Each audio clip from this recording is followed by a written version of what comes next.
have worked as a senior data scientist, and currently I am an entrepreneur. Entrepreneur means I have my own business of data analytics, and I am a research scholar, म्हणजे PhD करते आणि statistician आहे. And 10 वर्षाचा experience आहे, 10 years of experience with working with statistical packages R, Python, SAS, SQL, SPSS, and I have worked in these companies IMRB, TCS, HSBC, Mu Sigma. These companies I have worked for. ठीक आहे. And आजचा विषय म्हणजे importance and impact of data analytics. ह्याच्यात आपण काय काय घेणार आहोत, तर पहिला आपला डेटा असणार, डेटाला समजून घेणं. सेकंड असणार लेवल ऑफ ॲनालिटिक्स, कुठले कुठले लेवल्स आहेत ॲनालिटिक्समध्ये आणि त्याचं लाईफ सायकल काय आहे का डेटा सायन्सचा, आणि ह्याचं इम्पॉर्टन्स आत्ता का इतकं इम्पॉर्टंट झालं आहे डेटा ॲनालिटिक्स, का आपल्याला इतके ॲडव्हर्टाइजमेंटमध्ये दिसत आहेत डेटा कॅम्प, डेटा लेक्स का दिसत आहेत इतके, कारण त्याचा एक there is a change which has happened. Digitalisation का इतकं वाढलं आहे हे आपण समजून घेणार आहोत आज. आणि वी विल टेक केसेस, छोटे छोटे केसेस, केसलेट म्हणतात त्याला, छोटे केसेसला ते घेणार. HR मध्ये, बँकिंगमध्ये, मार्केटिंग, थोडं समजून घेऊ आपण की कुठले कुठले केसेस आता डेटा ॲनालिटिक्स वापरले जात आहेत, कुठली कंपनी आता वापरत आहेत, आणि तुम्हाला त्याचा काय फायदा असणार आहे, काय जॉब अपॉर्च्युनिटीज असतील, किंवा काय स्किल तुम्ही डेव्हलप करू शकतात की तुम्हाला इतके छान जॉब्स भेटू शकतात. ठीक आहे. डेटा ॲनालिटिक्स हे कोणीही कधीही सुरुवात करू शकतो, असं काही नाही आहे की मी ITI केला आहे किंवा हा विषय जॉग्रफी, हिस्ट्री जे काही केलं आहे, पण तुम्ही डेटाला जर समजून घेतला तर त्याला कसं इन्फॉर्मेशनमध्ये आणि कसं ते पुढे न्यायचं हे तुमच्या हातात आहे, आणि त्याला तुमच्याकडे फ्री कोर्सेससुद्धा अवेलेबल आहे आता. ठीक आहे. ओके. तर माझा पहिला क्वेश्चन होता, what is a data. Correct. Data is a raw form. It can be images, लिहून घ्या हवं असेल तर. It can be images, it can be in sound, it can be in graph, it can be in any form, it can be audio also. You are talking to someone on the phone, that is also a data. Okay, raw form मध्ये आहे, म्हणजे त्याचा उपयोग काही केलेला नाहीये. It can be also video. आता जे रेकॉर्डिंग चालू आहे, it's in the form of video. So data can be in any form. It can be graphs, it can be numbers. Correct? But that number, if it is your mobile number, it is an information. तुमचा आधार number असेल तर तो information आहे, कारण तो त्याच्यातून माहिती मिळते ना की तुमचा आधार कार्ड नंबर हे आहे, म्हणजे तो इन्फॉर्मेशन झाला. पण जर जस्ट एक नंबर्स तुमच्या समोर ठेवले असतील, रँडमली काही नंबर्स ठेवले, तर ते फक्त एक डेटा असू शकतो. तर आता कुठून कुठून हा डेटा जनरेट होतोय आणि का इतका महत्त्व दिला जातोय की डेटा कॅम्प किंवा डेटा लेक्स म्हटलं जातं किंवा क्लाउड कम्प्युटिंग, हे सगळं खूप असं सगळे बोलायला लागलेत ना, क्लाउड कम्प्युटिंग, आणि आपल्या डोक्यावरून जात आहे ना की का असं एकदम सडन चेंज का झालेला आहे. तर पहिला म्हणजे सगळे यूट्यूब वापरतायत आता. 10 years बॅक कोणी यूट्यूब वापरत होतं का? नाही.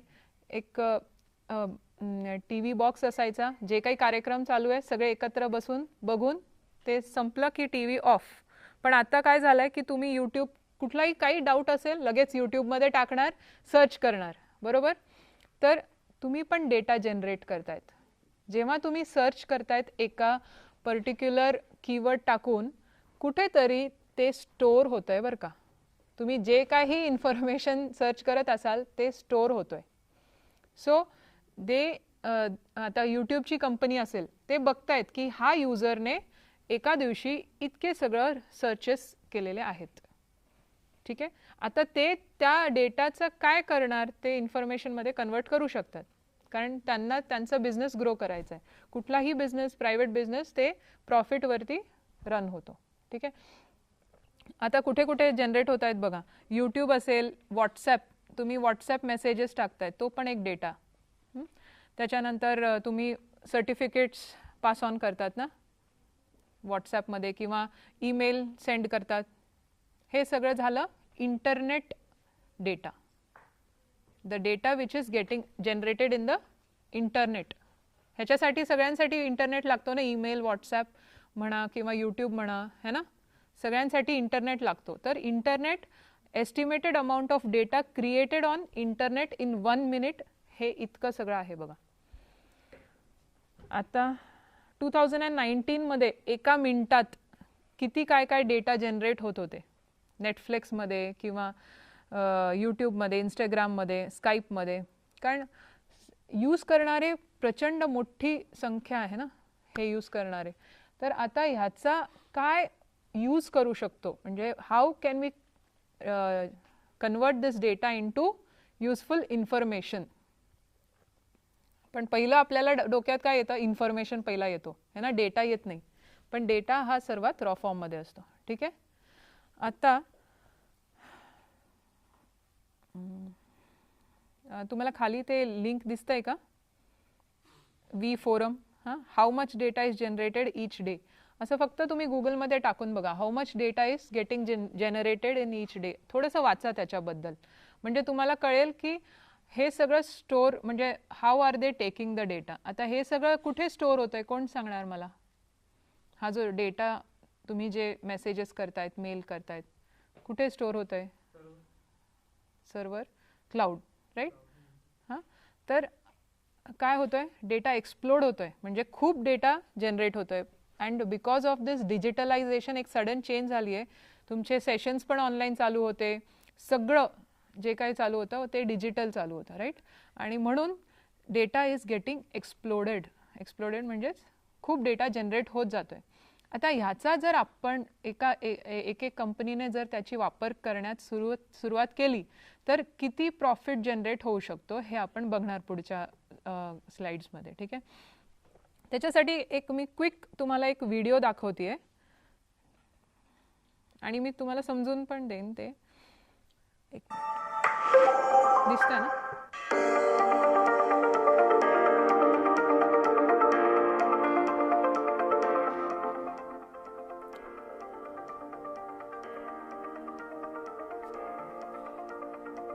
हे कोण आहेत माहिती आहे ना, CEO ऑफ मायक्रोसॉफ्ट सत्या नंडेला. हां, हे CEO आहेत.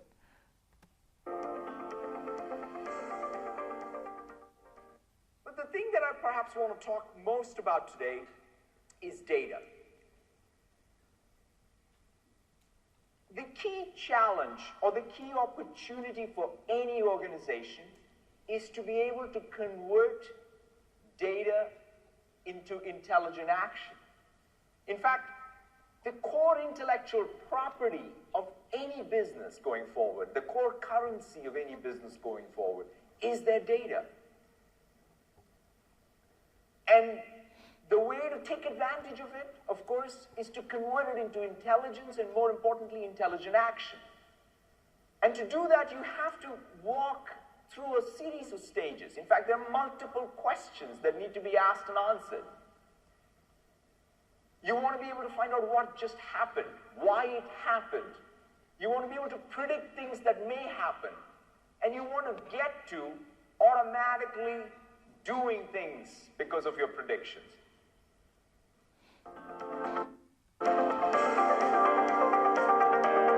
Kai, the goal is to turn data into information and information into insight.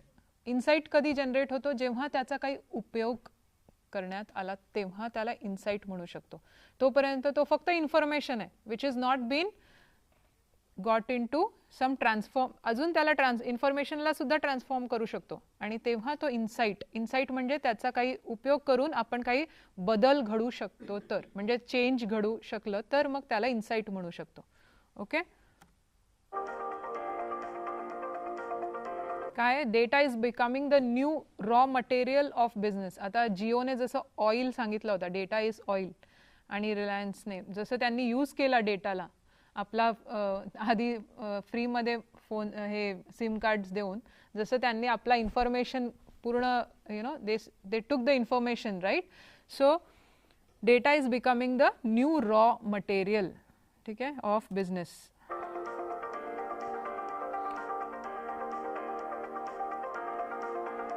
Demand for data scientist is booming. Demand for data scientist is booming. का? कारण डेटाशी रिलेटेड आहे ते. आता थोडंसं तुम्हाला वाटत असेल ना की डेटा इतका युजफुल होऊ शकतो. काय सांगितलं सत्या नंडेलाने, की काय सांगितलं त्यांनी, data is very important for any business नाव. का? Why they said this? Because if you can convert your data into some information, into some insight, तर तुम्ही जास्त बिझनेस जनरेट करू शकतात. जास्त बिझनेस जनरेट करणं म्हणजे काय, तितकं प्रॉफिट जनरेट करू शकतात. ठीक आहे. खूप सोप्या सोप्या बिझनेसनी एकदम they have used a simple idea to understand the business and they converted it into lakhs and billion dollar company ते generate झालेत आज. का? कारण just thinking, the thought process changed and then they have made millions of money. म्हणून जेव्हा तुम्ही विचारतायत ना आम्हाला जॉब असेल का उद्या, you have to change your thought process. सगळं चेंज होईल तुमचा. and that thought process तुम्ही चेंज कसं केलं पाहिजे, यू हॅव टू, तुम्ही किती त्याच्यासाठी एफर्ट्स किती टाकतायत. हे जर सरांनी तुम्हाला विचारलं असतं की तुम्ही आज किती एफर्ट्स टाकतायत स्वतःवरती, तुम्ही तुमचा स्वतःचं इम्प्रूव्हमेंटसाठी किती काम केलं आज, हे तुम्ही रोज विचारा. स्वतःला विचारा, आज मी काय केलं आहे, आज मी स्वतःला किती इम्प्रूव्ह केलं आहे. हे जर तुम्ही 365 डेज, एक वर्ष तुम्ही जर विचारत बसलात, 365 टाइम्स तरी तुमचा इम्प्रूव्हमेंट होईल ना.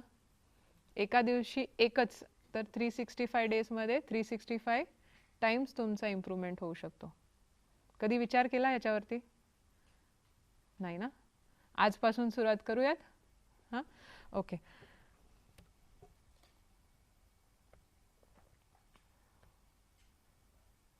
तर असे so if people like him is thinking about data, तर आपण सुद्धा विचार केला पाहिजे, है ना. तर आता सेकंड आउटलाईनमध्ये काय होतं, level of analytics. Level of analytics, ठीक आहे, आपल्याला डेटा समजलं, इन्फॉर्मेशन समजली, पण सुरुवातीचा स्टेज नाही समजला. काय ते? इव्हेंट. इव्हेंट म्हणजे काय? इव्हेंट म्हणजे आता कोरोना व्हायरस सगळ्यांनी गो थ्रू केला, राईट. कोविडचा पिरियड हे सगळे गो थ्रू केलेले आहेत, राईट. काय झाला तो एक इव्हेंट झालाय.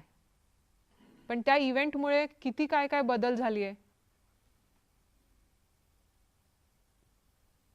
काय बदल घडलाय आपल्या जीवनात? खूप मोठा बदल झालाय, हो की नाही. तर ह्याच्यावरती एक छोटासा मी केस स्टडी केला होता आणि हा प्रेझेंट केला होता, हा केस स्टडी. आणि त्याच्यात एका इंटरनॅशनल कॉन्फरन्समध्ये हे प्रेझेंट झालेलं. मी क्विकली तुम्हाला दाखवते आणि तुम्हाला लेवल ऑफ एनालिटिक्स कळून जाईल त्याचं काय. लेवल ऑफ एनालिटिक्समध्ये येतो पहिला स्टेज हे तीन जे वरचे आहेत ना, इव्हेंट, डेटा, इन्फॉर्मेशन, मग डिस्क्रिप्टिव्ह, प्रिडिक्टिव्ह आणि प्रिस्क्रिप्टिव्ह, हे तीन स्टेजेस. ठीक आहे. ते काय आहे, आता सत्या नंडेलाने पण हेच सांगितलं की व्हॉट हॅपेंड, काय झाला होता. त्याच्यानंतर वाय डिड इट हॅपन, का झाला तो. आणि व्हॉट विल हॅपन, काय होणार. आणि how can we make it happen, ह्याला कसं आपण बदलू शकतो. हे चार तुम्ही प्रश्न स्वतःला विचारलं, त्याचा म्हणजे इम्प्रूव्हमेंट घडेल. ओके. इन्फॉर्मेशन, इन्साइट, डिसिशन आणि मग ॲक्शन. जसं त्यांनी सांगितलेलं की डेटाला आपण इंटेलिजंट ॲक्शन कसं कन्वर्ट करू शकतो, हे छोटीशी केस स्टडी हे आहे. डिस्क्रिप्टिव्ह एनालिटिक्समध्ये काय येणार, किती लोकांचं किती पेशंट्स होते, किंवा कुठल्या दिवशी कोरोना व्हायरस हा रिपोर्ट म्हणजे स्टार्ट झालेला, ट्रॅव्हल हिस्ट्री, हे सगळं डिस्क्रिप्टिव्ह एनालिटिक्स आहे. जो पहिला तुम्हाला दिसतोय ना त्याच्यात स्क्रीनमध्ये, की हे सगळे सिम्पटम्स काय काय येतोय आपल्याला, हे सगळं इन्फॉर्मेशन आहे आपल्याकडे. पण त्याला आपण ओके एकदम साध्या भाषेत सांगते. तुम्ही एका डॉक्टरकडे जातात, तुम्हाला आजार आहे, तुम्ही डॉक्टरकडे जातात, तुम्ही काय सांगतात डॉक्टरांना, की मला असं असं होतोय, बरोबर, मला ताप आला काल रात्री, किंवा हे झालं. डॉक्टर काय करतील, डॉक्टर डायग्नॉज करतील. ठीक आहे, तुम्हाला बहुतेक फ्लू असू शकतो किंवा तुम्हाला कोविड असू शकतो, ते डायग्नॉज करतील. मग काय करणार, ते प्रेडिक्ट करतील ना की हे कोरोना व्हायरसच आहे बरं का, कारण तुम्हाला घसा पण दुखतोय, हे होतंय. त्याच्यानंतर काय होणार, प्रिस्क्रिप्टिव्ह, ते प्रिस्क्राईब करतील तुम्हाला हे गोळी तुम्ही खा, तुम्ही बरे होतील. साध्या भाषेत त्याचं काय, व्हॉट हॅपेंड, काय झालं, काय होणार आहे, वाय डिड इट हॅपन, का ते झालं, त्याच्यानंतर व्हॉट विल हॅपन, काय होणार आहे आणि काय बदल घडू शकतो. तुम्ही गोळी खाल्ल्याने तुम्ही बरे होऊ शकतात. हा सोपा, ह्याला इतकं जार्गन वर्ड्समध्ये डिस्क्रिप्टिव्ह, प्रिस्क्रिप्टिव्ह है ना. आता साध्या भाषेत कळलं ना की ते लेवल काय आहे, समजलं. एक डॉक्टरसुद्धा हेच यूज करतात. हे 4 स्टेप्स तुम्ही जर समजून घेतलं तर कुठलाही प्रश्नाचा उत्तर तुम्हाला मिळू शकतो. ठीक आहे, कुणाला काही डाऊट नाही. आपण लास्टमध्ये एक डिस्कशन ठेवू. मला माहिती आहे डाऊट्स असतील. समजतंय ना सगळ्यांना. पण हां, मला थोडं मराठी इतकं व्यवस्थित नाही, but I will try my maximum की तुम्हाला समजून. Okay, fine. आता आपण एक छोटंसं परत एक उबरची व्हिडिओ बघूयात. उबर ओलाची व्हिडिओ. ह्याच्यात आपण समजून घेऊ की एक लाईफ सायकल काय असते डेटा सायन्सची. ठीक आहे, सिम्पल केस स्टडी उबरची घेऊन आपण समजून घेऊ.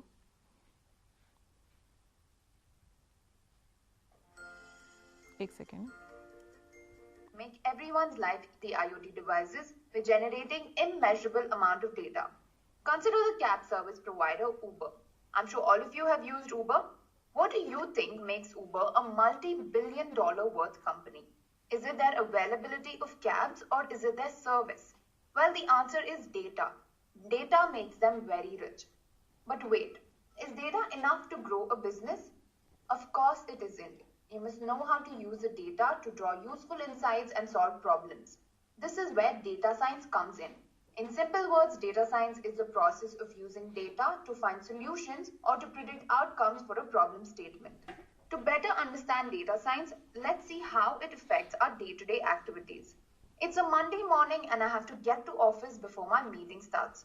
So I quickly open up Uber and look for cabs. एक मिनटं. Monday morning. आता तुम्ही जर वर्किंग असाल तर तुम्ही बँगलोर किंवा कुठल्याही मेट्रोपॉलिटन सिटीजमध्ये असाल ना, आणि तुम्ही मंडे मॉर्निंगला तुम्ही जर कुठलाही कॅब जर बुक करायला गेलात, कारण तुम्हाला ह्याचा एक्सपिरियन्स नाही आहे म्हणून मी सांगते, तर त्याचे रेट्स खूप हाय असतात. जेव्हा तुम्ही मंडे मॉर्निंगला बुक करायला जाता तेव्हा the rate of the car is very high. आता ते सांगतील. Sorry. Is it their availability of? Well, the answer is data. Of course it isn't. In simple words, data science is the process of using data to find solutions or to predict outcomes for a problem statement. To better understand data science, let's see how it affects our day-to-day activities. It's a Monday morning and I have to get to office before my meeting starts. So I quickly open up Uber and look for cabs. But there's something unusual. The cab rates are comparatively higher at this hour of the day. Why does this happen? Well, obviously because Monday mornings are peak hours and everyone is rushing off to work. The high demand for cabs leads to increase in the cab fares. We all know this, but how is all of this implemented? Data science is at the heart of Uber's pricing algorithm. The surge pricing algorithm ensures that their passengers always get a ride when they need one, even if it comes at the cost of inflated prices. Uber implements data science to find out which neighborhoods will be the busiest. आता त्यांनी काय simple data science use केलाय. कसं त्यांनी identify केला कुठला area सर्वात जास्त कॅब बुक करण्याचा प्रयत्न करतायत. ठीक आहे, म्हणजे त्यांना समजलं की ह्या लोकेशनमध्ये आपल्याला कॅब्स जास्त अवेलेबल करून द्यावं लागणार आहे त्या पर्टिक्युलर एरियामध्ये. आता कॅब्स अवेलेबल करून देणं म्हणजेच थोडंसं प्राईस हाय केलं तरच आपल्याला हे. आता ह्याला सगळ्यांना अल्गोरिदम म्हणतात. ठीक आहे, AI वर्ड्समध्ये त्याला अल्गोरिदम असं, म्हणजे सिम्पल इक्वेशन जनरेट करतात ते की काय हे प्रॉब्लेम कसं सॉल्व्ह करायचं आहे. कुठलाही प्रॉब्लेम कसं सॉल्व्ह केलं जातं ह्याला आधी प्रॉब्लेम समजणं गरजेचं आहे. कुठलाही बिझनेस प्रॉब्लेम समजणं गरजेचं आहे. आता त्यांनी कसं बिझनेस प्रॉब्लेम समजून घेतलं. आता इथे लॉस आणि प्रॉफिट कसा झाला असता मी सांगते. जर त्यांनी हे समजून नाही घेतलं असतं तर जे कस्टमर्स इतके 20-30 कस्टमर एका लोकॅलिटीमधून बुक करतायत त्यांना कॅब नाही मिळाली तर काय झाले असते, ते बिझनेससाठी लॉस झाला असता. म्हणजे ते कस्टमर्सना जर तुम्ही कॅब नाही प्रोव्हाइड करू शकला तर ते लॉस झालं ना. पण त्यात 20-30 कस्टमर्सना तुम्ही एका वेळी जर कॅब आणून दिलं तर मग तो प्रॉफिटमध्ये ते जनरेट होऊ शकतो. मग तसा त्यांनी प्रॉब्लेम आयडेंटिफाय केला आणि त्याला सॉल्व्ह केला आहे. ठीक आहे. It can activate surge pricing to get more drivers on the road. In this manner, Uber maximizes the number of rides it can provide and hence benefit from this. Uber's surge pricing algorithm uses data science. Let's see how. A data science process always begins with understanding the business requirement or the problem you're trying to solve. In this case, the business requirement is to build a dynamic pricing model that takes effect when a lot of people in the same area are requesting rides at the same time. This is followed by data collection. Uber collects data such as the weather, historical data, holidays, time, traffic, pickup and drop location, and it keeps a track of all of this. The next stage is data cleaning. Well, कुठला data use केला बघा आता. Raw data कुठला use केला कोण सांगणार? Raw data, simple raw data काय काय यूज केलं त्यांनी? वेदर, त्या दिवशी पाऊस आहे का, त्याच्यानंतर holiday. Yes, if it is a holiday cab जास्त प्रोव्हाइड करण्याची गरज नाही. अजून काय डेटा त्यांनी यूज केला? हां, हिस्टॉरिकल डेटा, म्हणजे मागच्या आठवड्यात किती लोकांनी कॅब्स रिक्वायरमेंट केली होती. अजून काय डेटा होता त्याच्यात? लोकेशन. Very good. कुठल्या लोकेशनमधून त्यांनी केलेलं आहे? तर हे सगळा रॉ डेटा फॉर्ममध्ये होता, पण त्यांनी त्याचा वापर करून त्यांनी प्रॉफिट जनरेट केलेला आहे. आता हे तुम्ही सोशल कॉजसाठी सुद्धा करू शकतात. हे त्यांनी प्रॉफिटसाठी केलं आहे. ठीक आहे, पण हेच तुम्ही सोशल कॉजसाठी किंवा डबा पोचवणे किंवा सिनियर सिटीजन्स, आता नाशिकमध्ये कितीतरी सिनियर सिटीजन्स आहेत, त्यांना जर तुम्ही काहीतरी एक असा मॉडेल प्रिपेअर करून त्यांना त्याचं काहीतरी यूज करू शकलात तर मग मोठी चेंज होऊ शकते सोसायटीमध्ये, है ना. असं विचार करायला तुम्ही आज तरी सुरुवात करा की काय करू शकतो आपण, म्हणजे तुम्हाला थोडंसं थोडक्यात समजेल की काय काय करता येईल. ठीक आहे. Unnecessary data is collected. Such data only increases the complexity of the problem. An example is Uber might collect information. Third step ते म्हणतात की डेटा क्लिनिंग. रेस्टॉरंट्स असणार त्या लोकेशनमध्ये, ते युजफुल डेटा आहे का ओला उबरसाठी? नाही. ठीक आहे. तिथे हॉस्पिटल्स किंवा डेटामधून काय उपयोगीचं आहे आणि काय उपयोगीचं नाही आहे ते फेकून यायला ते समजणं गरजेचं आहे. काय उपयोगीचं आहे आणि काय नको, असं त्याला डेटा क्लिनिंग म्हणतात. Third step. ठीक आहे. Like the location of restaurants and cafes nearby. Now such data is not needed to analyze Uber's surge pricing. Therefore such data has to be removed at this step. Data cleaning is followed by data exploration and analysis. The data exploration stage is like the brainstorming of data analysis. This is where you understand the patterns in your data. This is followed by data modeling. The data modeling stage basically includes building a machine learning model that predicts the Uber surge at a given time and location. This model is built by using all the insights and trends collected in the exploration stage. The model is trained by feeding it thousands of customer records so that it can learn to predict the outcome more precisely. आता हे दोन steps काय सांगितलं, data exploration आणि data modelling. हे समजायचं असेल तर AI ML सगळंच तुम्हाला शिकून घ्यावं लागणार. आता हे सगळं तुम्हाला नाही समजणार जे चालू आहे ना, की मशीन लर्निंग किंवा अल्गोरिदम्स, राईट, कारण तुम्ही त्या क्षेत्रात नाही आता. बट ते यूज करून त्यांनी काय केलं, 1000 कस्टमर्सचा डेटा यूज करून त्याच्यातून त्यांनी इन्साईट काढला. इन्साईट काढून त्यांनी ते प्रेडिक्ट केलं की ठीक आहे, आता मंडे मॉर्निंगमध्ये इतके तरी कॅब्सचं अवेलेबिलिटीसाठी आपल्याला रिक्वायरमेंट येणार आहे, म्हणजे इतके कॅब्स तिथे अवेलेबल असले पाहिजे.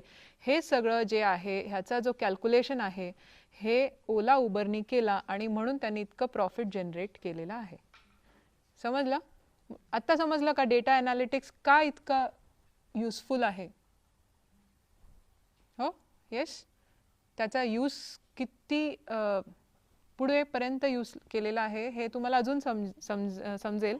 खूप सारे एक्झाम्पल्स आहेत त्याच्यासाठी. Is the data validation stage. Now here the model is tested when a new customer books a ride. हां, आता डेटा व्हॅलिडेशन ही लास्ट स्टेप आहे. म्हणजे काय, त्यांनी एक अल्गोरिदम किंवा इक्वेशन बनवली, आता ते कितपत बरोबरचं आहे किंवा त्याचा कसं ते समजून घेणार. नेक्स्ट वीकमध्ये मंडेला त्यांनी सांगितलं 23 कस्टमर्स येतील, तर 23, 24 त्याच्या जवळपास आहे का नंबर हे त्यांना समजायला लागेल. Every week it is validated, म्हणजे त्यांना ते they are validating it. Validation म्हणजेच त्याला इम्प्रूव्हमेंट करणं. ओके.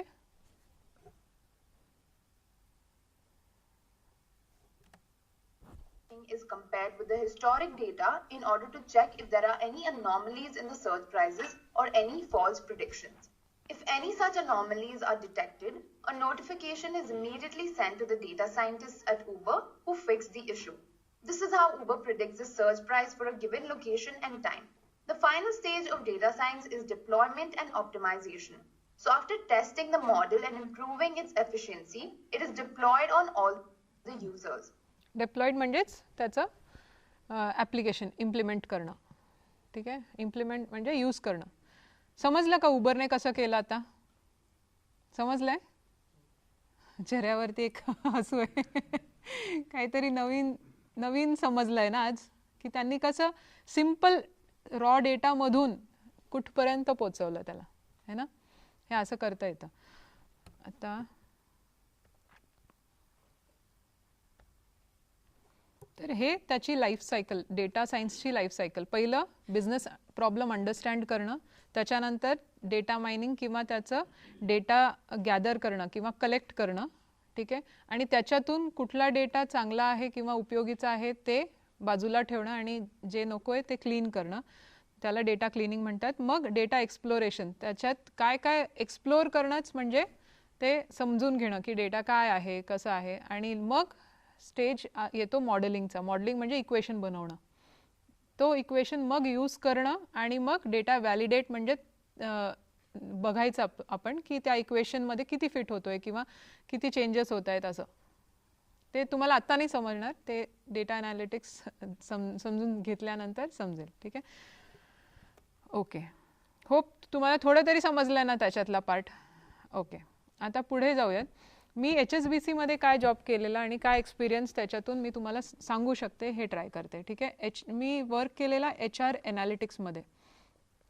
तेच म्हणजे एम्प्लॉईजचा डेटा कसा आपण यूज करू शकतो. ठीक आहे. तुम्ही जेव्हा एका कंपनीत जातात तर तुम्ही जेव्हा तिथे जॉईन करतात किंवा रिक्रुटमेंट होते तिथून तुमचा डेटा जनरेट होणं स्टार्ट होतो. कुठल्याही कंपनीत, मोठ्या कंपनीत असं होतं. ठीक आहे. तुम्ही तिथे जॉईन केलं, जॉईनिंग डेट हा पण तुमचा एक रॉ डेटा झाला. जॉईनिंग डेट, तुमचा डे 1, तुमची ट्रेनिंग, तुमची तुम्हाला ट्रेनिंग कुठल्या कुठल्या सॉफ्टवेअरची दिलेली आहे, त्याच्यानंतर तुम्हाला कुठल्या टीममध्ये टाकायचं, तुमचे स्किल्स काय आहे, हे सगळं झालं रॉ डेटा. आता तो रॉ डेटा यूज करून तुम्हाला कुठला पोझिशन दिला पाहिजे किंवा कुठला जॉब वेकन्सी जी आहे कंपनीची ती कुठली दिली पाहिजे. आता हे सगळं प्रोसेस असताना तुम्हाला ॲट्रिशन सांगते. म्हणजे आता समजलं की YCMOUमध्ये एक डिपार्टमेंट असेल. ठीक आहे. कम्प्युटर सायन्स डिपार्टमेंट, त्याच्यातले 3 जण सोडून जाणार आहेत. हे आपल्याला जर 3 महिन्या अगोदर समजून घेतलं तर आपण कसं ते कॉस्ट सेव्ह करू शकतो. त्यांच्यावरती जे ट्रेनिंग्सचा कॉस्ट टाकणार होतो ते टाकण्याची गरज नाही. ठीक आहे. तर तसा कंपनी सेव्ह करतो. I want to explain all this in English. I am trying to explain it in Marathi somehow. So the training cost which is been inculcated that can be avoided using analytics. Because we are predicting. आपण predict करतोय की हे लोक सोडून जाणार आहेत, हे लोक थांबणार आहेत. हे सगळं ॲनालिटिक्स करू शकतो. तर प्रेडिक्शन किंवा आता तुम्हाला रोज फोरकास्ट येतो ना की नाशिकमध्ये उद्या पाऊस पडणार आहे, हे कशावरून समजतं? ते सुद्धा ॲनालिटिक्सच करते. येतं ना तुम्हाला असं मेसेज येतो ना, तुम्ही ॲक्युवेदर बघितलं आहे का? ॲक्युवेदर हां, नाशिकचा ॲक्युवेदरमध्ये वेबसाईटमध्ये दिसतं की उद्या पाऊस पडणार आहे का, ते तुम्हाला दिसतं. ठीक आहे. उद्या टेम्परेचर किती असणार आहे हे एका महिन्याचं ते प्रेडिक्ट करतात. कसं काय? त्याच्यासाठी काय रॉ डेटा यूज केला म्हणजे करू म्हणजे काय काय असणार रॉ डेटा? वेदरसाठी? ह्युमिडिटी, बरोबर. ह्युमिडिटी काय होती? मग तुम्ही विचार करा, थोडा विचार करायला सुरुवात केला ना, काय काय रॉ डेटा असू शकतो? कालचा टेम्परेचर किती होता, किंवा अजून काय होऊ शकतो? कुठला महिना चालू आहे, कुठला क्लायमेट, आता थंडी हिवाळा जे काही चालू आहे, right? So which whether is currently going on. So many raw data is being used to make predictions, and there is no business currently where the data is not being used. असा एकही business नाही राहिला आहे जिथे data use केलेला जात नाही आहे. सगळे यूज करून मग प्रेडिक्ट करतायत, आणि प्रेडिक्ट केल्यामुळे त्यांना प्रॉफिट हे जनरेट किंवा लॉस कमी करता येतोय कंपनीजना. आणि असा हा आता किती तुमच्यापैकी किती ॲमेझॉन किंवा नेटफ्लिक्स बघतायत? नाही. ॲमेझॉनमध्ये सिरीज बघतात तुम्ही? नाही. सर बघतायत बघा, ते दोघं बघतायत आणि त्यांनी एकदम हात वरती करून आम्ही ॲमेझॉन आणि नेटफ्लिक्स बघतोय, राईट? आता ते जेव्हा कुठलाही एक मूवी किंवा कुठलाही एक सिरीज बघत असणार तेव्हा सुद्धा डेटा जनरेट होतोय. कसा माहिती आहे का? हां सर, तुम्ही सांगा मग. ॲमेझॉनवर समजा मी असं ठरवलं की मी फक्त अमोल पालेकरांचे पिक्चर बघायचे, आणि मी पहिल्यांदा तिथे क्लिक केलं आणि दुसऱ्यांदा क्लिक केलं, तर माझी काय आवड आहे ही इन्फॉर्मेशन तिकडे तयार होते. करेक्ट. तर आता सरांनी एक मूवी पाहिली तर त्यांची काय आवड आहे, तो युजरचा आवड काय आहे हे मला इन्फॉर्मेशन येत आहे. तर मी काय करणार, मी एक बिझनेस असून मी त्यांना तसे मूवीज त्यांना रेकमेंड करणार. तर तुम्ही बघितलं असेल, जर अमोल पाळेकरचं बघितलं असेल तर नेक्स्ट ते असं तेच दाखवतात, त्या मूवीजच त्यांच्या समोर दाखवणार. मग हे सगळं अल्गोरिदम ॲनालिटिक्स करते. ठीक आहे. आता काय काय डेटा जनरेट होतो हे बघा. What there each customer watches, काय काय तुम्ही बघतायत त्याच्यात.